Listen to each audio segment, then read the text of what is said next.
Cette vidéo vous est présentée par la boutique de Diceall.com, les prix les plus bas sur vos jeux de société favoris.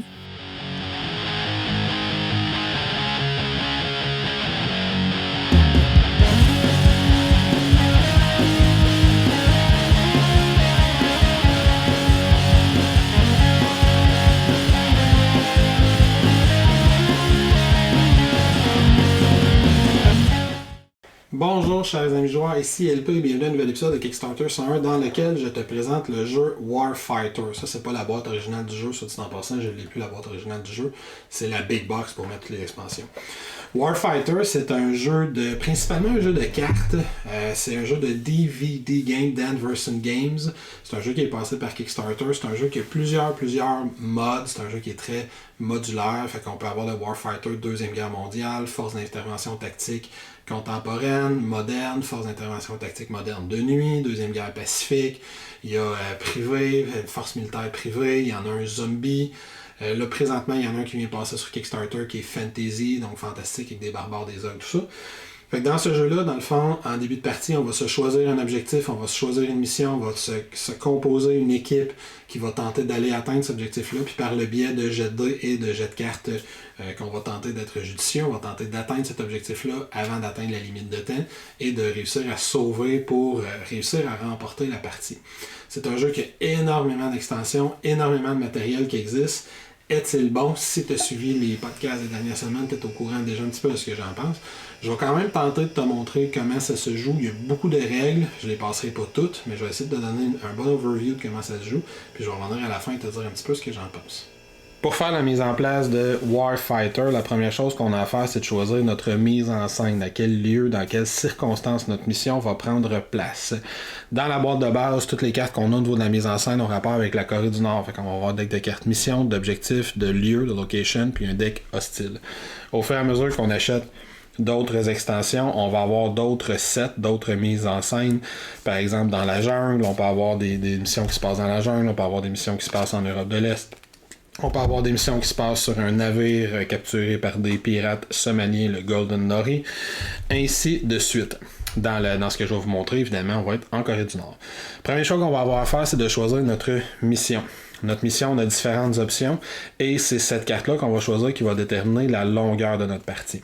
Sur ces cartes-là, c'est ce qui est ici, ce qui est en blanc ici, qui va avoir rapport avec la mise en place. Les autres informations vont venir en compte quand on va être en train de jouer en tant que tel. Au niveau de la mise en place, j'ai un nombre de points de ressources à dépenser. J'ai un nombre maximum de tours, le time, un nombre maximum de tours pour atteindre mon objectif. Où se trouve mon objectif sur ma carte. Modificateur à la charge des soldats, plus ce modificateur-là est grand, plus les soldats peuvent traîner l'équipement. Et il peut y avoir des règles spécifiques pour cette partie-là. Par exemple, dans la mission Going Small, j'aurais sélectionné juste un soldat que je vais équiper avec différents équipements. Donc, plus le chiffre en ressources et plus le time est haut, plus ma partie va être longue. Fait que si je choisis une mission qui est à 27 de ressources, 8 de temps, ou si je choisis une mission qui est à 120 de ressources, 12 de temps, ça va grandement affecter la durée. Ça va être des parties de 90 minutes environ. Ça va être littéralement une partie de 20, 25, 30 minutes. Dans mon exemple, on va prendre Move Out, qui est 42 ressources, 10 de temps. L'objectif est placé au numéro 4. Le loadout ne se modifie pas. Une fois que j'ai choisi cette carte-là, on va la placer sur la case mission qui est juste ici. On me dit que j'ai 10 tours pour faire ma mission, donc je vais placer mon timer sur la case 10. Et on me dit que l'objectif est sur la mission, sur la case numéro 4, qui est indiquée juste ici. Donc, je vais aller choisir mon objectif dans le deck objectif. Je le pige pas au hasard, je le choisis, je pourrais le piger au hasard si je veux. Et là, je vais avoir différents objectifs. Aller trouver un VIP, aller descendre un bateau qui fait une patrouille dans le coin, faire exploser un pont, etc., etc., etc. Disons que dans mon cas, je veux assassiner un VIP. Fait que de la façon dont je vais faire ça, on me dit d'aller placer l'objectif sur le numéro 4. Donc, je vais aller placer mon objectif sur le numéro 4. Certains objectifs viennent avec une carte Embedded Objective. Pas tous les objectifs avec ça, mais lui, je dois éliminer un VIP. Donc, je vais aller placer mon VIP également dans la colonne numéro 4 au-dessus de mon objectif. Et je vais aller placer sur mon objectif un jeton inactif. Quand je vais être adjacent à cet objectif-là, je vais pouvoir l'activer puis rentrer en jeu les différentes informations de cette carte-là. Les autres choses qui me restent à faire, je vais avoir un deck de cartes Location, spécifique à l'endroit où je me trouve. Fait que du Nord, je vais aller le placer sur la case juste ici en haut à gauche. Je vais avoir un deck de cartes hostiles. Dans le bas du deck de cartes, j'ai aussi une série de cartes qui sont des Reaction Force, qui sont des unités d'élite qui me courent après. Si je fais sonner l'alarme quelque part, on regarde ça pas loin. Et j'ai un deck de cartes hostiles que je vais brasser, qui a différentes valeurs sur lesquelles je vais revenir plus tard. Et ce deck de cartes-là, on fait attention de le mettre de ce côté-ci et non de ce côté-là. Fait qu'on le met de ce côté-ci, complètement en haut à gauche. Une des dernières choses que je vais avoir à faire, c'est de choisir ma méthode d'infiltration et d'extraction. Fait qu'on a un deck de cartes Insertion, un deck de cartes Extraction. Je vais aller choisir celui que je veux. Chacun va avoir une petite modificateur à faire sur la mise en place. Par exemple, si j'arrive en parachute pour commencer ma mission, je vais avoir à payer un certain nombre de points de ressources. Si j'arrive en Hello, je vais avoir une location card de plus à placer. Ici, je vais avoir plus de style. Ici, on peut attaquer avec juste certains types d'attaques. Disons que dans mon cas, on va aller faire un saut en parachute. Donc, on me dit de payer un nombre de points de ressources égal à l'objectif de la mission. J'étais un objectif de 4. Mon objectif était sur le numéro 4. J'avais 42 points de ressources, donc je vais avoir juste 38 points de ressources à dépenser. Ma méthode d'infiltration va arriver ici. Et on va choisir une méthode d'extraction qui va me donner des conditions généralement pour gagner la partie. Par exemple, si je choisis celui-là, on part en Humvee. Ma carte d'extraction va la mettre toujours tout de suite après l'objectif. Puis ce que ça veut dire dans ce cas-ci, quand je vais avoir atteint mon objectif, donc quand je vais avoir descendu le VIP qui est juste ici, j'aurai à déplacer mes soldats sur la carte d'extraction, de la garder libre d'ennemis pendant 2 tours de jeu, keep clear 2. Puis si je réussis ça, je vais avoir gagné la partie. L'autre étape qu'on a à faire, c'est qu'on a une espèce de piste de bruit qui est juste ici, fait qu'on va tout simplement mettre le jeton bruit sur cette piste de bruit-là. La prochaine étape, c'est de construire son équipe de soldats, de bâtir son équipe de soldats, donc de dépenser les points de ressources que la mission nous a donnés. Je rappelle que la mission que j'ai choisie me donne 42 points de ressources. De ces 42 points-là, j'en ai déjà dépensé 4 en ayant choisi cette méthode d'infiltration-là, donc il m'en reste 38 à dépenser. J'ai principalement 4 catégories de cartes que je vais pouvoir acheter. La plus importante, c'est évidemment les soldats. Les soldats vont avoir différentes statistiques sur lesquelles je vais revenir un petit peu plus tard, vont avoir le coût qui est en points de ressources ici, et il y a 3 catégories de soldats que je vais acheter. Il y a les soldats qu'on va dire joueurs, qui n'ont aucune indication indiquée dans le petit espace gris juste ici. Chaque joueur autour de la table va avoir à en choisir au moins un pour avoir une main de carte. C'est ces soldats-là qui vont donner une main de carte. Les joueurs, chaque soldat a une main de carte égale à son nombre de points de vie. Fait que si je décide de recruter Galloway pour 8 de mes 38 points de ressources, Galloway va venir avec une main de carte de 6. Tandis que si je recrute Armstrong, qui coûte 9 points de ressources, lui, il va avoir une main de carte de 5. L'autre statistique importante dans la mise en place, c'est le loadout. Le loadout des soldats indique le nombre de points d'équipement qu'il peut avoir sur lui en même temps. Fait que Galloway peut avoir 10 points d'équipement, tandis qu'Armstrong peut en avoir juste 8. Autre information, il y a 2 autres types de soldats qu'on peut recruter. Il y a les NPS, qui sont les Non-Player Soldiers. Eux autres vont avoir de l'équipement, vont avoir des armes, etc., d'autres cartes, des compétences. Leur nombre de points d'action va être déterminé par le nombre de points de vie qu'ils ont. Fait que lui, par exemple, s'il y a 4 ou 3, il commence à 4 points de vie, puis tant qu'il reste au moins à 3, il y a 3 actions, à 2 points de vie, il y a 2 actions, etc. Mais eux n'ont pas de main de carte. Fait qu'ils sont un petit peu plus simples à jouer. Et on a également les soldats qui sont des squads. Eux autres n'auront pas de carte d'action, de carte d'équipement, dis-je. N'auront pas de carte d'armes. Tout est imprimé sur leur carte. Fait que c'est la façon dont il va attaquer. Lui, il a un point de vie, il a 2 actions. S'il faut qu'il roule un 10 pour pouvoir faire un kill à range 0, puis il y a d'autres statistiques sur sa carte. Mais lui n'aura pas d'autres chiffres. Fait que c'est les soldats les plus simples à gérer. On peut en mettre autant qu'on veut, tant qu'on peut payer leurs points de ressources. Mais on se rappelle que chaque joueur autour de la table doit avoir au moins un soldat qui est player, donc qui vient avec une main de carte. Avec nos soldats, on va leur équiper des armes. Les armes, on a différentes choses, des lance-roquettes, des couteaux, des mitraillettes, des pistolets, des snipers, tout ce que tu veux. Le coût en ressources des armes est indiqué ici. Parfois, comme un lance-roquette, on me dit que ça me coûte 3 de ressources pour chaque roquette que je vais amener avec moi. Je vais mettre des petits jetons ici pour indiquer le nombre de roquettes que j'amène. Le coût en points de ressources est également le poids de l'arme. Fait que si j'achète 2 roquettes pour Galloway, ben ça va y prendre 6 de ses 10 points de loadout juste pour traîner son lance-missile avec des roquettes. Si jamais le couteau barre, le couteau KA barre, ben ça va coûter 1 point de ressources et 1 point de loadout. Et certains équipements, comme cette carabine, vont avoir un coût en ressources, mais un coût en loadout qui est différent. Fait que lui va me coûter 5 points de ressources, mais il va prendre juste 3 des 10 points de Galloway d'équipement à traîner. Certaines armes, la plupart des armes à feu, toutes les armes à feu en fait, viennent avec un certain nombre de points de munitions. On va avoir toutes les munitions de base qu'on peut amener, mais on a d'autres choix de munitions sur lesquels je vais revenir dans 2 secondes. Fait qu'on peut choisir toutes les armes qu'on veut là-dedans. On a également des compétences qu'on peut acheter. Les compétences n'ont pas de poids, évidemment, ce ne sont que des compétences, mais elles ont un coût en ressources que je dois payer pour chaque carte compétence que je vais équiper à un soldat. Et chaque carte va avoir des effets différents. Selon la carte que j'ai choisie, va me donner des bonus pendant la partie. Finalement, on va avoir des équipements qu'on peut acheter, un paquet de choses différentes, un covered gear, des vestes de Kevlar, un lockpick set, des casques, des lunettes de vision de nuit, un paquet de choses, le coût en même chose que les armes, le coût en ressources est juste ici. Parfois, il y a un coût en ressources qui est différent du poids de l'arme en termes de nombre de points d'équipement. Et chaque joueur dans la version Shadow War, parfois ça peut être imprimé sur la carte de soldat.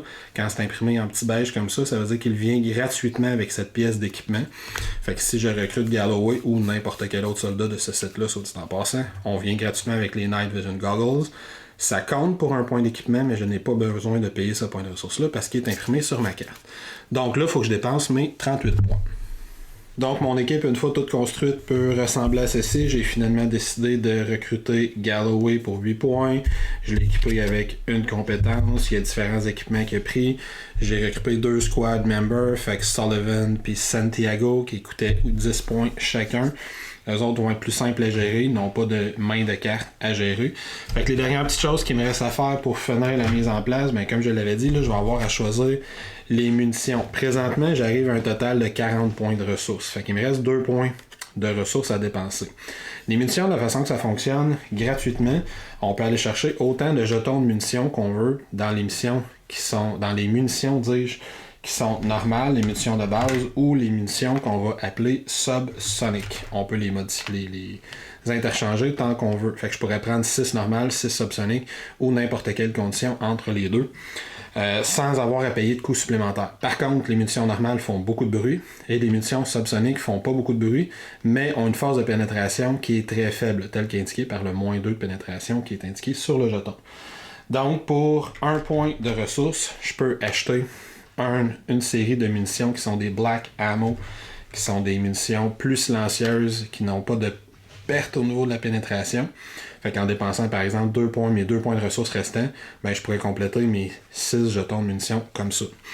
Quand on a choisi toutes ces munitions, on va juste tout simplement décider laquelle est équipée en la mettant sur le dessus de notre petite pile de counter, et on va mettre ça sur le coin de notre carte de munitions. Dans les choses qui me restent à faire, je vais identifier chacun des soldats avec un petit jeton numéroté. Fait que Galloway va être mon soldat numéro 1, Santiago va être mon soldat numéro 2, Sullivan va être mon soldat numéro 3. Je vais avoir une deuxième série des mêmes jetons numérotés que je vais mettre sur ma carte de mission pour indiquer que c'est là qu'on commence à jouer. Je vais avoir une série de jetons de targeting où les ennemis vont viser. Fait que j'ai 4 jetons numéro 1, numéro 2, numéro 3 parce que je joue avec 3 soldats. On les met dans un petit plat duquel on va tirer au hasard lorsque nécessaire. J'ai également des jetons qui sont des jetons de ciblage quand on attaque des cibles qui ne sont pas au courant qu'on leur tire dessus. On va également se mettre ça dans un petit plat qu'on garde sur le côté. Les joueurs qui ont des joueurs soldats, fait que dans notre cas ici, Galloway, qui est un soldier player, va avoir à piger dans le deck de cartes action 6 cartes pour commencer la partie, 1, 2, 3, 4, 5, 6, qui va se garder sa main près de la zone de jeu. Et tout ce qu'il nous reste à faire, c'est de distribuer les jetons d'action à chacun des joueurs.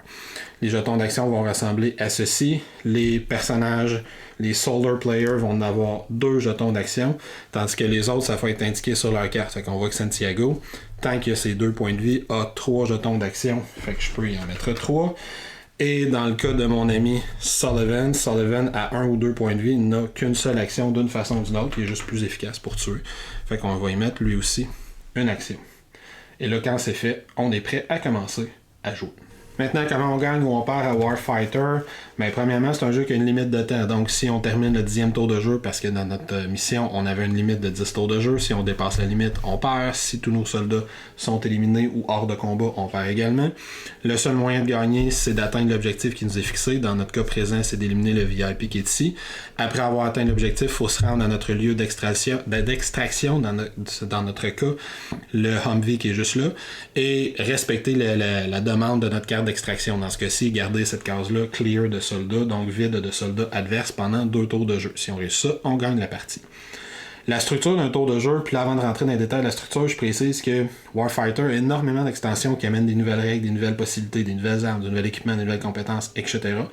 Donc, il y a beaucoup de possibilités modulatoires pour venir modifier notre expérience de jeu. Je ne passerai pas toutes les règles du jeu dans le détail. Je vais essayer de présenter le cœur des mécaniques pour que vous puissiez avoir une idée de savoir si c'est quelque chose qui vous intéresse pour vous investir davantage dans ce jeu-là. On va couvrir vraiment la base du jeu.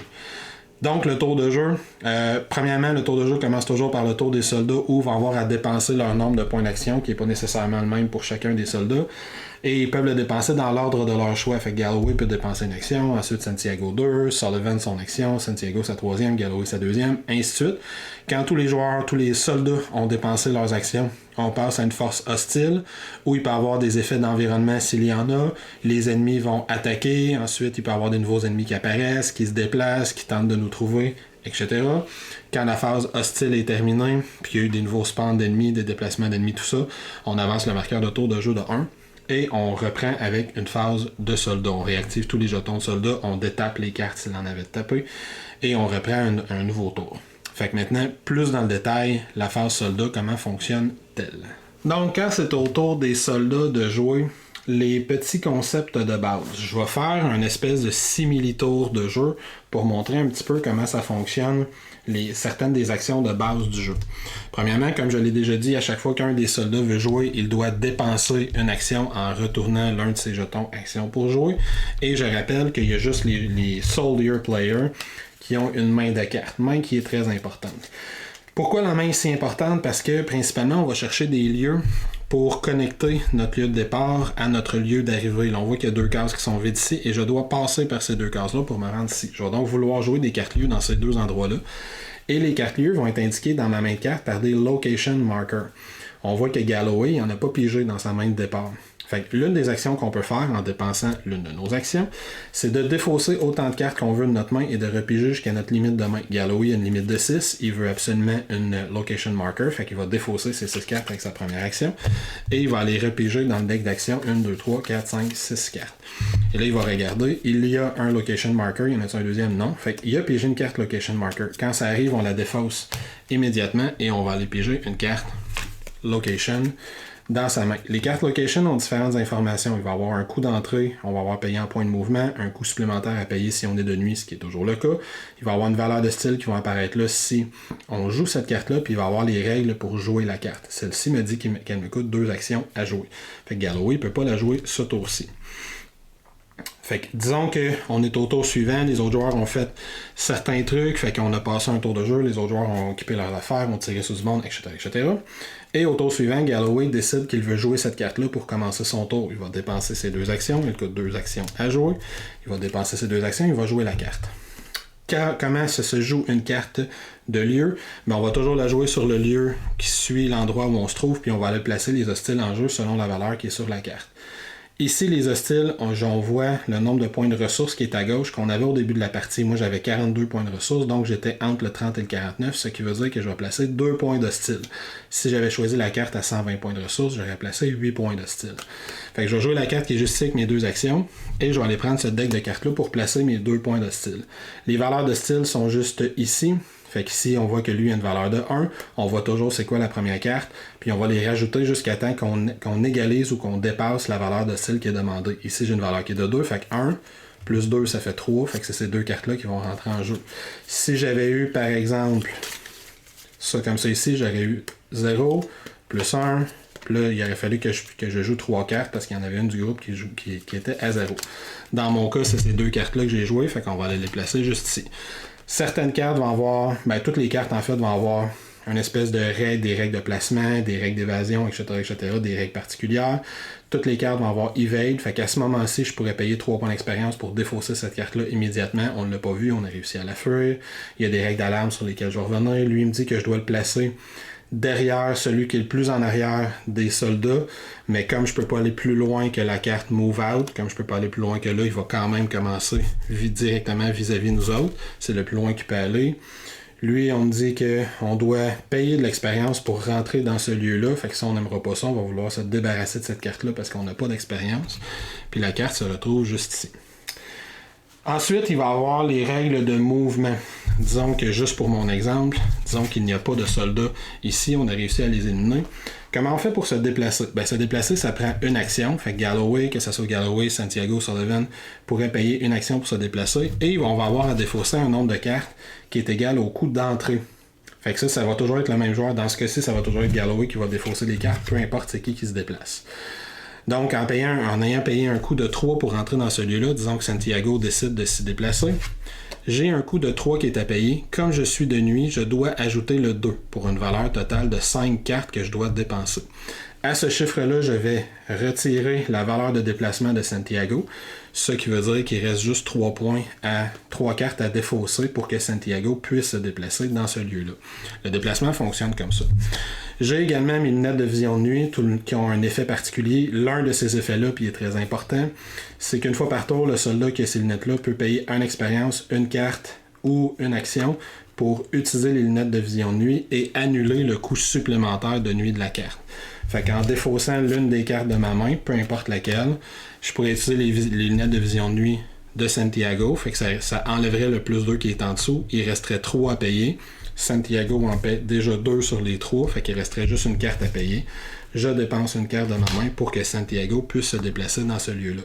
Et chaque joueur va faire la même chose. Fait que si je défausse une carte, je peux annuler le plus 2 qui est juste ici pour Sullivan. Sullivan paye un des 3 coups qui est là gratuitement, donc il resterait 2 cartes à défausser. Fait que pour que Sullivan s'y déplace, j'aurais à défausser 2 des cartes de ma main. Là, probablement qu'à ce moment-ci, je voudrais prendre l'une de mes actions pour repiger 5 autres cartes pour remplir ma main de carte pour pouvoir payer le coût que moi j'aurais à payer pour m'y rendre. J'ai pigé un autre location marker, ce qui veut dire que je pige une autre carte de lieu. Fait que dans le cas de Galloway a une valeur de déplacement de 1 qu'on peut voir juste ici. Fait que lui aussi, je peux défausser une carte pour utiliser mes lunettes de vision de nuit. J'annule le coût de plus 2. Il me reste 2 cartes à payer pour payer le coût de 3. Je paye 2 cartes. Galloway se déplace. Le déplacement fonctionne comme ça. Si jamais il y avait eu des soldats, qu'ils soient révélés ou non, là on a le côté non révélé, dans chaque lieu, soit dit en passant, quand des soldats adverses apparaissent, ils arrivent toujours unaware, fait qu'ils ont un petit jeton unaware sur eux. Quand je rentre dans un lieu où il y a des soldats, mais dans les déplacements, les joueurs vont avoir à faire des jets de shadow, des jets pour voir s'ils ont fait du bruit. Le jet est un simple D10, la valeur de shadow est imprimée sur la carte, fait qu'on voit que Galloway doit rouler une 9 et plus. Et pour avoir à faire un jet de shadow, il faut qu'il y ait quelqu'un dans le lieu où je fais mon action. Fait que si je me déplace dans ce lieu-là, c'est le cas. Si je suis ici et je tire dans ce lieu-là, ben, je vais avoir un jet évidemment de bruit à faire. Si je suis ici et je tire, peu importe le lieu où je tire, comme il y a quelqu'un dans mon lieu, je vais avoir un jet à faire aussi. Fait que si Galloway fait son jet, c'est raté. On va aller monter le jeton qui est complètement en bas à droite de son de 1. J'expliquerai comment le jeton marche dans quelques instants. Fait que ça, c'est pour le déplacement et l'action de piger des cartes. Il peut avoir aussi, pour une action, je peux faire un jet de, pas un jet, mais je peux reloader un jeton. Quand j'expliquerai les règles de combat, on va voir que parfois ces jetons-là peuvent s'épuiser. Et là, je vais le placer comme ça sur le dessus de ma pile pour montrer que mon jeton, que ma pile de munitions de Black Ammo est épuisée, puis ça va me prendre une action, enlever le jeton puis le défausser. Fait que je vais avoir un peu moins de balles pour le reste de la partie. Mais je vais pouvoir commencer à tirer. Puis à chaque fois que je reload, donc je peux décider parmi les différents types de munitions que j'ai, laquelle j'équipe.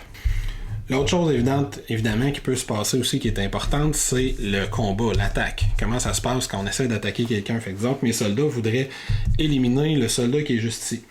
Comme je l'ai déjà dit, toutes les cartes hostiles ont un côté non révélé et un côté révélé. Le côté non révélé est toujours plus puissant. Fait que certaines cartes, le Night Vision Goggle, entre autres, j'ai déjà dit que cette carte-là pouvait éliminer le surcoût de déplacement des lieux dans lesquels je me trouve.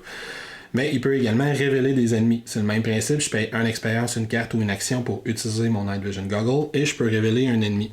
Disons qu'au début d'un tour, je suis au début d'un nouveau tour, Galloway fait ça, il lui reste juste 3 cartes en main, il décide d'en défausser une pour utiliser son Night Vision Goggle, on révèle cet ennemi-là, et on voit que ses statistiques changent. Au lieu d'avoir 3 réticules, qui sont son nombre de points de vie, soit dit en passant, il y en a juste 2. On voit que sa valeur de Surge qui était à 2 chiffres, on va voir à la fin d'un tour de jeu qu'est-ce que ça fait, elle n'est qu'à 1 chiffre, il se déplace plus de la même façon, ses statistiques vont changer.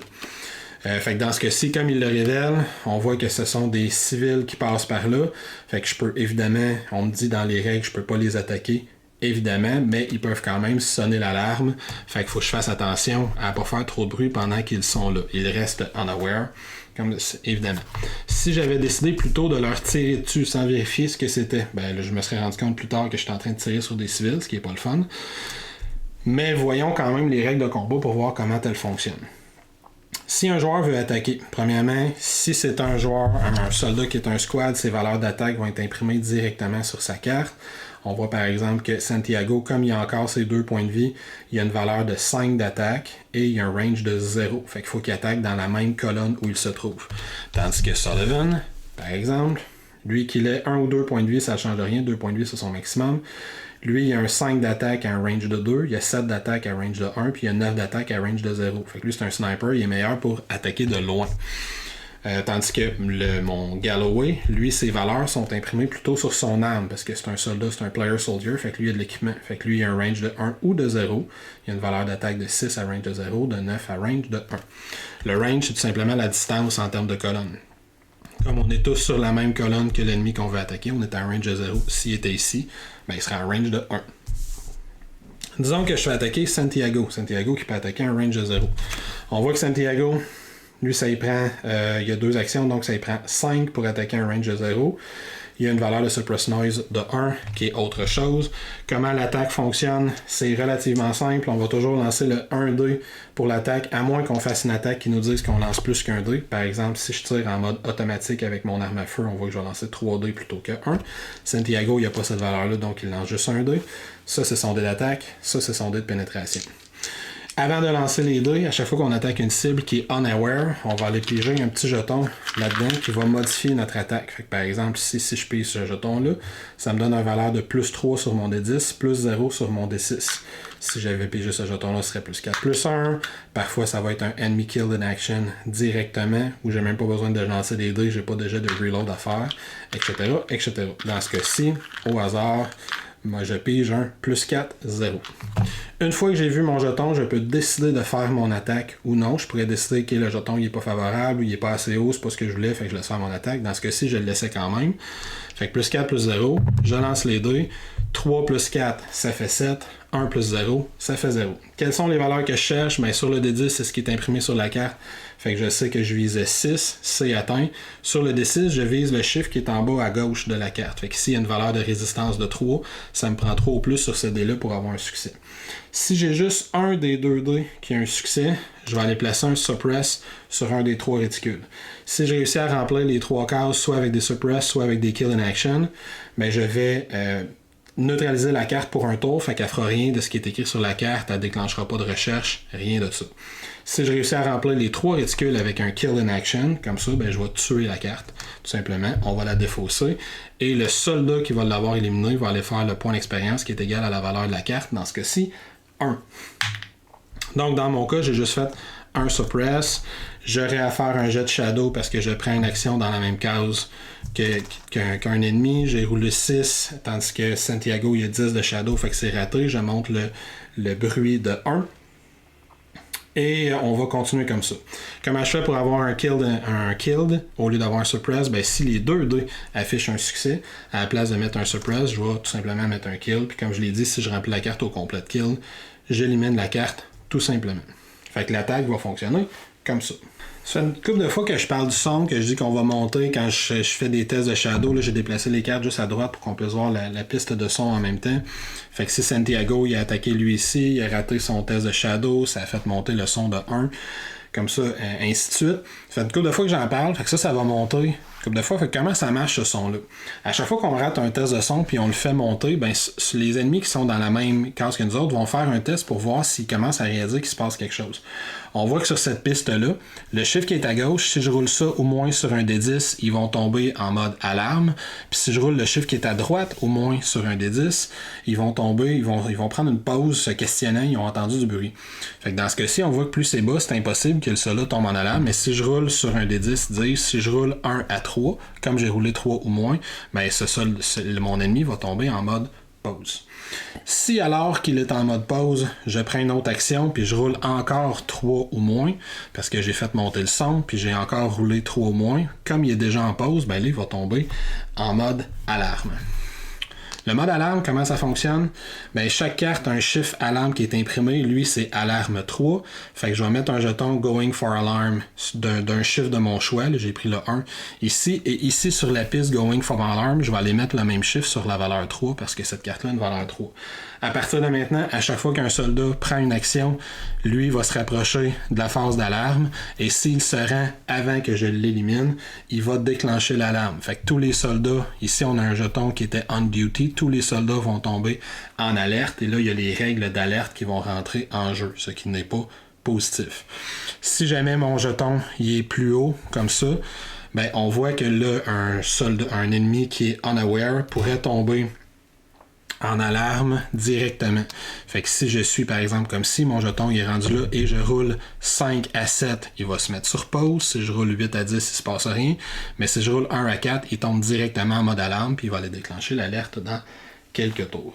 Pour les soldats qui ont des armes avec des munitions, comme c'est le cas de Galloway, comment ça fonctionne quand on fait un jet d'attaque, c'est exactement la même chose. Des fois, on peut décider de tirer en mode automatique, fait qu'on va lancer plus de dés. Il va y avoir des règles aussi pour les bursts, des trucs comme ça. Ça, je ne rentrerai pas dans tous les détails. Mais grosso modo, la règle est la même. Fait que si j'attaquais, par exemple, cet ennemi-là, ça me prend 3 ou plus sur mon D10. Comme je suis en range de 0, ça me prend 6 ou plus sur mes D10. Sur mon D6, dis-je, puis 6 ou plus sur mes D10. Là, on voit que j'ai 2 succès, fait que j'ai au moins un succès, fait que ça me permet d'aller placer un suppress. Malheureusement, je n'ai pas le minimum que ça me prend sur mon D6 pour transformer mon suppress en kill in action.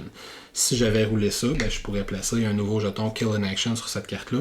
Peu importe le nombre à moins que j'ai des habiletés spéciales, peu importe le nombre de D10 qui obtiennent des succès, ça m'en prend au moins un. La règle de reload, c'est que si sur mes dés, encore une fois, peu importe le nombre de succès, si je roule ça, on voit que je suis égal ou inférieur au chiffre de reload.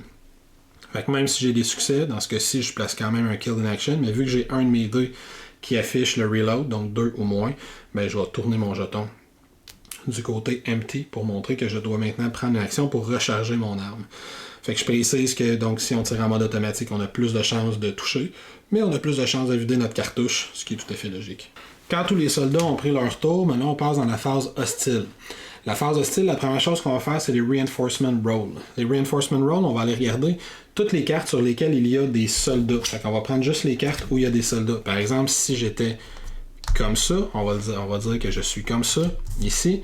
Mais là, j'ai des soldats sur 2 cartes différentes, fait que ces 2 cartes-là vont faire un jet de Reinforcement. Tandis que si on était comme ça, cette carte-là ne ferait pas de jet de Reinforcement, mais cette carte-là en ferait une. Les valeurs de Reinforcement sont indiquées sur la carte. On voit ici que sur ma ferme, j'ai une valeur de Reinforcement de 1 à 3, tandis que sur la tour de garde, j'ai une valeur de Reinforcement de 1 à 5. Comment ça fonctionne le Reinforcement? C'est relativement simple. On va aller prendre la première carte du deck qui est ici. C'est une carte de 2-0. Je vais rouler un D10 et l'additionner avec cette valeur-là. 0 plus 5, ça fait 5. Le 5, c'est plus haut que la valeur de Reinforcement qui est là. Donc cette carte-là, je la défausse tout simplement. Je recommence pour la carte à côté. J'ai une valeur de 2, plus mon D10, 10, ça fait 12. Plus une valeur de 2 ici, plus mon D10, 10, ça fait 12. 12, c'est plus haut que le 5 qui est là, donc il n'y a pas de Reinforcement. Si sur cette carte-là, disons que j'ai une valeur de 1 à 3 de Reinforcement 2, donc si je roule 1 plus 2, c'est 3 ou moins. Fait que là, ici, il y aurait une carte qui apparaîtrait.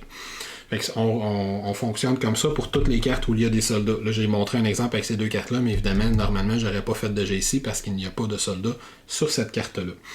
Quand le reinforcement est fait, s'il y a des ennemis qui sont conscients qu'on est là, ils vont essayer de nous attaquer. Leur valeur d'attaque fonctionne de la même façon que nous autres. Fait qu'ici, ils vont lancer un certain nombre de dés selon le nombre de réticules qui est non atteint. Fait que dans ce cas-ci, si ces 3 réticules ne sont pas touchés, il va pouvoir lancer des dés. Il va toucher sur s'il y a 3 ou moins, il se passe tel truc. S'il y a 4 ou plus, il va nous faire des blessures. Il y a un range de 0 ou 1. Quand un ennemi devient aware, devient conscient qu'on est là, fait que si par exemple il est touché par l'alarme, si à force de tirer dessus on finit par l'alerter qu'il est là, dès qu'un ennemi devient alerté, on va piger un jeton dans notre petite pile qu'on a mis ici, puis ça va indiquer sur qui essaye de tirer cet ennemi-là. Fait que lui par exemple, comme il a pigé le jeton numéro 2, il va essayer de tirer sur Santiago, fait que ni sur Sullivan, ni sur comment il s'appelle l'autre, Galloway. Fait que les ennemis vont attaquer comme ça, on a des petits jetons pour indiquer le nombre de blessures qu'on a sur notre carte. Et éventuellement, on peut avoir l'équipement pour se guérir, des trucs comme ça.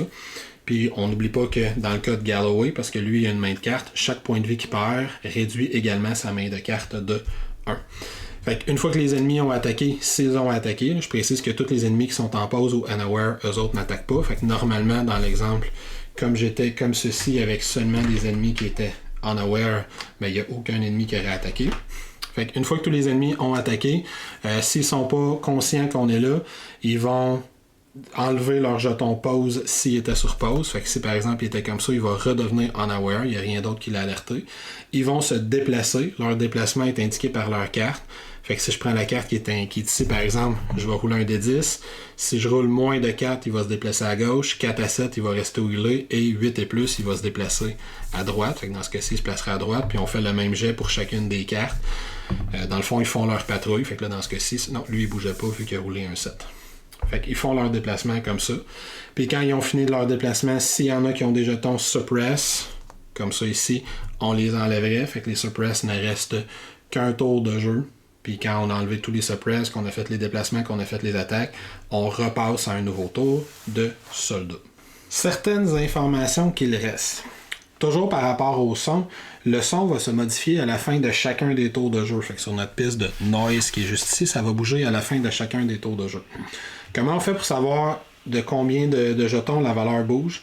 Bien, premièrement, sur notre carte de mission qu'on a choisi en début de partie, on a des valeurs ici d'activité. Fait que si l'objectif, on est juste rendu à l'objectif 2, si on a juste révélé les missions sur la case 1 ou 2, le bruit va baisser de 3 à la fin de chacun des tours de jeu. Si on est à 3 ou plus, le bruit va baisser de 2 à la fin de chacun des tours de jeu. Ça, c'est la règle de base, c'est notre mission qu'on a choisie en début de partie qui va l'influencer. Mais le bruit, évidemment, ne se déplace pas juste positivement pour nous autres. Selon où on est rendu, nos ennemis vont également avoir une valeur de search. Et c'est ça le petit chiffre qui est indiqué juste ici. Soit dit en passant, la valeur de search a tendance à baisser beaucoup si on réussit à révéler les cartes. Donc révéler des cartes, c'est très positif. Fait qu'à la fin d'un tour de jeu, quand la phase soldat et la phase hostile est terminée, on va calculer notre valeur de son bouge de combien. Ici, nos 3 soldats sont sur la tour de garde. On voit que cette carte-là, sur sa propre case, va faire monter le son de 2. Et si on a un range de 1, va faire monter le son de 1. Fait qu'ici, le son monte de 2. Lui, on voit que sur sa propre case, le son monte de 3. Si on est en range de 1, il monte de 7. Fait que là, il monterait de 7 parce qu'on est en range de 1. Ici, même chose, il monterait de 6 parce qu'on est en range de 1. Fait que 6 plus 7, 13, plus 1, ça fait 14. Moins le 3. Parce qu'on est à la location... Non, on est au location numéro 3, fait que moins 2. Fait que 14 moins 2, ça fait 12. Fait que si je m'en vais regarder sur ma piste de son ici, 12, 1, 2, 3, 4, 5, 6, 7, fait qu'on tomberait automatiquement en alarme si c'était pas déjà fait. Si j'avais été au début, ben monter de 12, 1, 2, 3, 4, 5, 6, 7, 8, 9, 10, 11, 12, on monterait de façon très dangereuse. Chacune des actions aurait de fortes chances de déclencher une alarme. Fait que ça, on va faire ça à la fin de chacun des tours de jeu. Les autres petites infos qui sont pertinentes à savoir, ben, premièrement, en début de partie, on avait placé un jeton inactif sur ma carte d'objectif. Dès qu'on est adjacent à cette carte-là, avant de s'y déplacer, on doit activer cette carte-là. Quand j'active cette carte-là, ça prend pas d'action, on fait juste le dire, mais on enlève le jeton inactif et on va faire apparaître un certain nombre de styles sur la carte, encore une fois, en fonction des ressources qu'on avait en début de partie. Il peut avoir une fois qu'on l'active, il peut avoir des restrictions sur la carte. Lui, on voit qu'on a une limite de 1 tour pour tuer le VIP une fois qu'on a activé la carte, parce que sinon il sait qu'on est là puis il sauve. Si le VIP il devient conscient qu'on est là, ben on a juste 2 actions avant que lui-même déclenche l'alarme, il est immobile, il peut jamais bouger, etc., etc. On va avoir des petites règles comme ça. Fait que ça, c'est pour l'objectif. Une fois qu'on l'active, il va toujours avoir des hostiles qui vont apparaître. Dernière affaire, ou l'avant-dernière affaire peut-être que je vais dire, comment ça fonctionne quand l'alarme est déclenchée. Ça fait quelques fois que je le dis. Une fois que l'alarme est déclenchée, il y a le camp va passer tranquillement en alarme, puis l'alarme va se propager au fur et à mesure, tout au long des cartes de lieu qu'on va avoir déjà placées. La première fois qu'une alarme se déclenche, on va aller placer un jeton d'alarme comme ça ici, le petit point d'exclamation rouge, sur notre carte mission et sur la première carte de lieu qui est en jeu. Tous les ennemis qui sont dans une colonne sur laquelle il y a un point d'exclamation rouge, même s'ils étaient unaware, deviennent automatiquement conscients qu'il y a quelque chose qui se passe dans le camp et on va leur donner un jeton de targeting. Ils vont commencer à nous tirer dessus. Également à ça, le petit deck d'unité d'élite que j'ai mis de côté en début de partie, on va en piger une et on va aller le placer dans ce lieu-là, lui aussi avec un jeton de targeting. Eux autres vont se mettre à nous courir après. À partir de maintenant, pour le reste de la partie, à chaque fois qu'il y a un tour de jeu qui passe, ben l'alarme va s'étendre à un nouveau lieu. Ce qui veut dire que ça va activer de nouveaux soldats. Dans ce cas-ci, ça serait des civils. Ça va activer de nouveaux soldats qui vont se mettre à nous voir et à nous courir après. Lui, il va toujours se déplacer vers nous autres et à tous les tours de jeu, dans le lieu où on a mis le nouveau point d'exclamation, il y a une nouvelle carte hostile de force d'élite qui va apparaître en plus des reinforcements ordinaires. Fait que généralement, si l'alarme est donnée, c'est une question de temps avant qu'on se fasse descendre. Donc, on doit se dépêcher à aller éliminer notre cible, se rendre jusqu'à notre homme-vie et se sauver. Dernière chose sur laquelle je vais passer un peu de temps, ce sont les cartes actions. Les cartes actions ont beaucoup d'effets qui peuvent arriver. Snapshot, je peux prendre une action d'attaque sans dépenser d'action. Après avoir fait une action, je peux faire moins de bruit. Prepare Fire, quand je déclare une attaque, mon cover roll, c'est automatiquement 6. Ça, c'est le D6, fait que c'est sûr que cette partie-là, j'ai réussi. Fait qu'ils ont un paquet d'effets comme ça.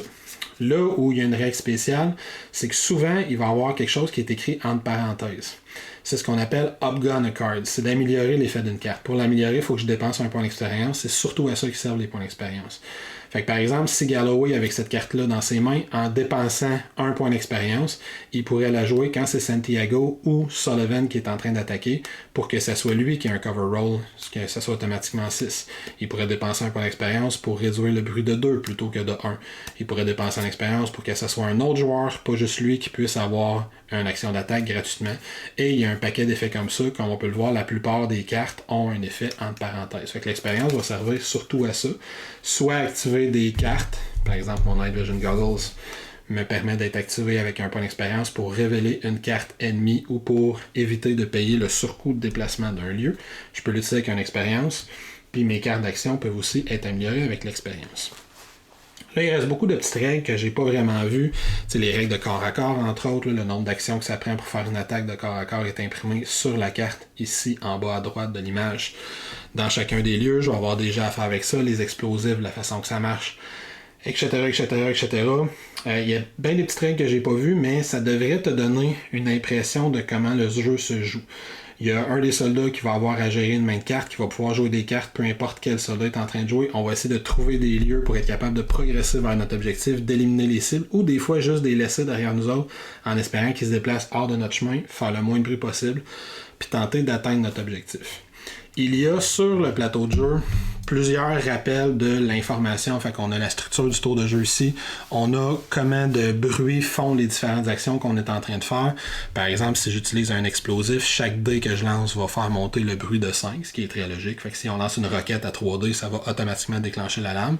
Ce qui est relativement logique dans un campement de nuit quand personne s'y attend.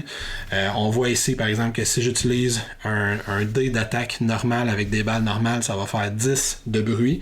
Le bruit est toujours réduit par la valeur de suppress noise que j'ai, fait que 10 moins 3, ça ferait 7 de bruit pour chaque balle normale que je tire. Mais si j'utilise des black ammo, qu'on voit juste ici, ça va faire 5 de bruit, fait que 5 moins 3, ça fait juste 2 pour chaque balle de black ammo que je tire. C'est pour ça que j'en veux des balles de black ammo.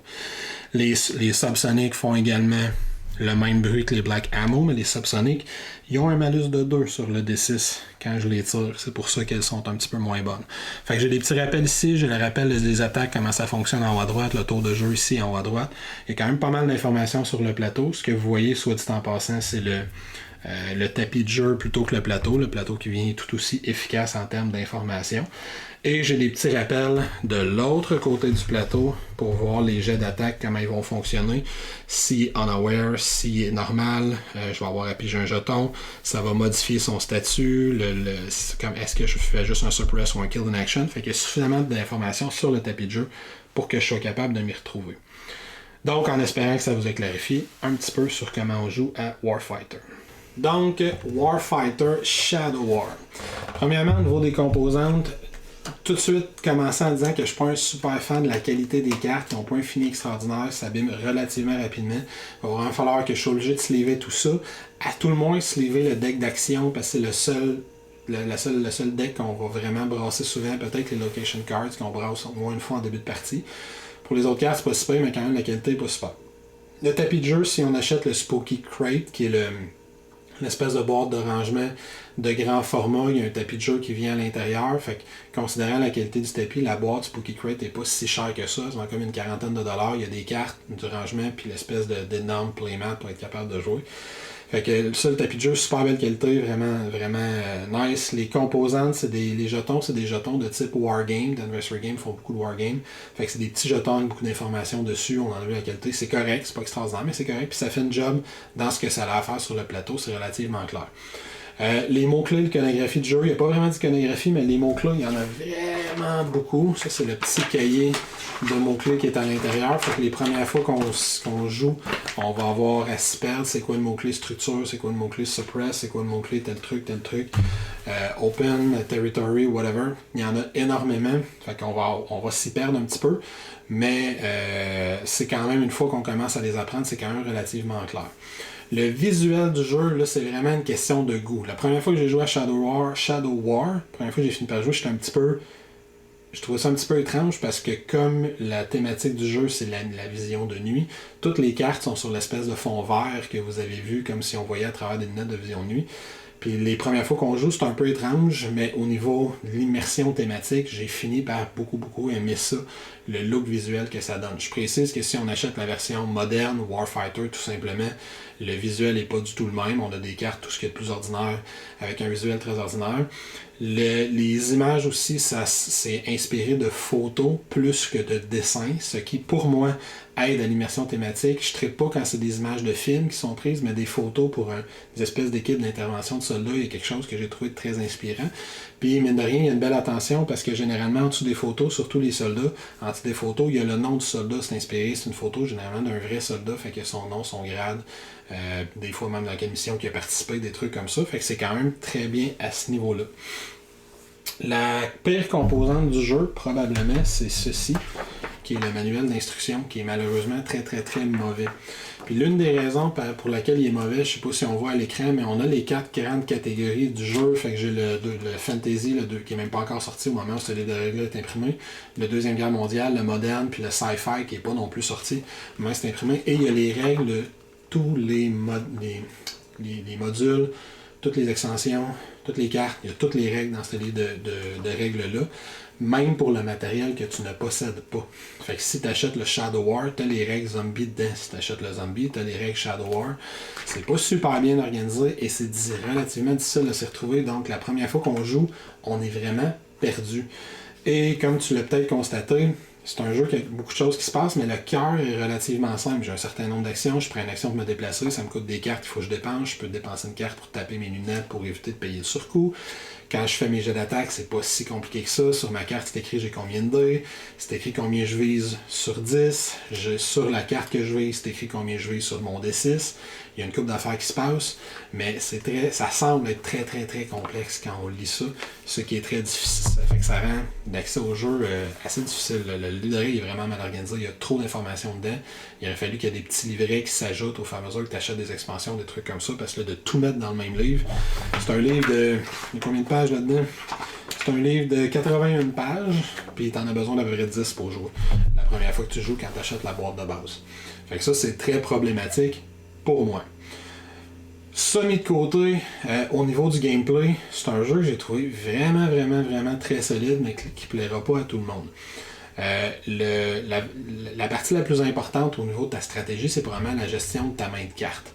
Où tu vas avoir à prendre des décisions. Est-ce que je dépense cette carte-là? Est-ce que je garde cette carte-là pour pouvoir la dépenser pour payer un déplacement? Est-ce que je prends une chance d'aller déplacer un soldat sur l'ennemi pour qu'il soit en position pour l'attaquer plusieurs fois au prochain tour? Mais si je le déplace vis-à-vis de cet ennemi-là, il y a plus de chances que cet ennemi-là le voit, le trouve, le détecte, qu'on se déclenche vers une alarme, etc.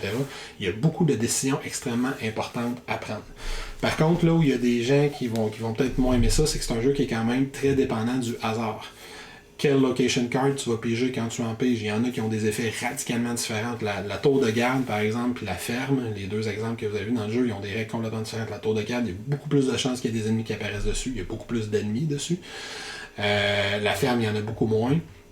Fait que la ferme, c'est beaucoup plus sécuritaire de passer par là. Fait que dans la mission que j'ai pigée, que j'ai choisie, si j'avais trouvé 2 cartes de type ferme, la mission aurait été beaucoup plus facile que si je trouve 2 cartes de type Guard Tower. De la même façon, ça se peut qu'on passe des fois les 3 premiers tours de jeu à juste défausser sa main de carte pour repiger jusqu'à temps qu'on trouve une location. Fait que ça, il y en a qui n'aimeront pas ça. C'est évidemment un jeu de dés aussi quand on attaque. Quand on attaque, on peut être très malchanceux sur les dés, puis tout le temps perdre nos balles, déclencher des alarmes, des trucs comme ça. Par contre, je trouve que c'est très thématique à l'intérieur du jeu. J'imagine très bien l'équipe de soldats qui se parachutent quelque part, ils savent pas trop où ils sont où, ils savent où ils doivent aller. Fait qu'ils essaient de trouver des chemins pour y aller, puis ils peuvent prendre du temps avant de trouver un premier chemin qu'ils trouvent relativement safe pour traverser un village, puis se rendre à l'endroit où il y a le VIP pour pouvoir le sniper de loin. Fait que l'immersion thématique, pour moi, pardonne la grande part de hasard qui est à l'intérieur du jeu. C'est un jeu qui se joue super bien solo, c'est juste comme ça que je l'ai joué en fait. Je vois comment il peut se jouer à plusieurs, mais je suis pas sûr que je voudrais jouer à plus que 2 joueurs. Chaque joueur doit contrôler un soldat d'ailleurs qui a une main de carte, donc ça va coûter plus de points de ressources si on veut jouer à 4, 5, 6. Puis les parties que j'ai jouées en solo ont duré entre 45 minutes et 1h30 selon le scénario que j'ai choisi, 30 minutes même pour un des scénarios. Fait que ça joue quand même assez bien une fois qu'on maîtrise bien le jeu. C'est un jeu qui a beaucoup de petites choses qu'on va oublier les premières fois qu'on va jouer. Les règles de renforcement, où est-ce que le soldat y arrive, pourquoi, est-ce qu'il se déplace à gauche, à droite. Il y a beaucoup de petites confusions des fois dans certains combos. Quand je révèle, je vois que c'est des passants, je suis pas obligé de tirer dessus, mais qu'est-ce qu'ils font une fois que l'alarme est déclenchée? Les passants, c'est pas super clair. Est-ce qu'ils se sauvent? Est-ce qu'ils restent là? Si je me fie juste aux règles, ils resteraient là dans le milieu de tout ce mitraillage-là, ce qui est pas super logique. Fait que des fois, il y a des petites confusions comme ça. Mais encore une fois, pour moi, c'est pardonné par la grande immersion thématique que le jeu m'offre. J'ai vraiment l'impression de contrôler un squad de soldats qui est en train de faire une mission extrêmement dangereuse. Dans le cas de Shadow War, j'ai joué plus à Shadow War qu'au Modern, qu'au Battle Tactical Special Force. Dans le cas du Modern, j'aime beaucoup les règles de discrétion, de silence, de shadow, de bruit, parce qu'on a vraiment le feeling qu'on veut descendre le moins de monde possible tant qu'on n'est pas rendu à notre objectif. Si l'alarme se déclenche trop tôt, ça va mal virer puis ça va aller très rapidement avec les forces d'intervention d'élite qui viennent nous tapocher dessus. Fait que c'est très intéressant. Puis quand on commence à acheter les packs d'extension, il y a d'autres types de missions. Quand on est sur le bateau capturé par des pirates somaliens, on va avoir des différents types de missions. Il y a des missions où on affronte directement Al-Qaïda puis les forces au Kazakhstan ou en Afghanistan, dis-je. Où on va aller affronter des forces là-bas avec des missions qui sont inspirées d'événements qui se sont réellement passés. Fait qu'il y a un aspect historique qui est intéressant. Aussi, fait qu'il va y avoir un paquet de choses différentes qui peuvent se passer selon les packs qu'on achète, puis tout se mélange. Fait qu'avec les packs, on peut aller acheter des soldats canadiens, allemands, israéliens, anglais, britannique, etc. Puis on peut tout mélanger ça pour se faire des équipes d'intervention internationales puis se faire du stock que je trouve vraiment super intéressant. C'est un jeu qui demande beaucoup d'investissement. Il n'y a pas tant de stock que ça dans la boîte de base, même s'il ne coûte pas très cher. Il n'y a pas tant de stock que ça. Fait qu'on va vouloir rapidement des packs d'extension pour prolonger l'expérience. Mais si vous cherchez un jeu de type Wargame qui est quand même plus accessible, qui se joue bien solo, repose sur une gestion de main de cartes, puis sur la partie la plus intéressante et la plus importante du jeu, la composition de son équipe, de son équipement, de ses compétences en début de partie. Si c'est quelque chose qui vous appelle, qui vous intéresse, vous devriez grandement aimer, selon moi, ce jeu-là. Sur ça, j'espère que tu en as su un petit peu plus sur Warfighter, que tu sais un petit peu plus comment jouer, que ça t'aide à entreprendre tes premières parties si tu te procures le jeu. Moi, je vais te souhaiter une excellente fin de journée. Je vais t'inviter à venir t'abonner à notre chaîne YouTube si ce n'est pas encore fait, de venir nous visiter sur Facebook, Twitter, Instagram et nous supporter sur Patreon pour que l'on puisse continuer à te fournir du matériel que l'on espère être d'excellente qualité. Sur ce, ciao!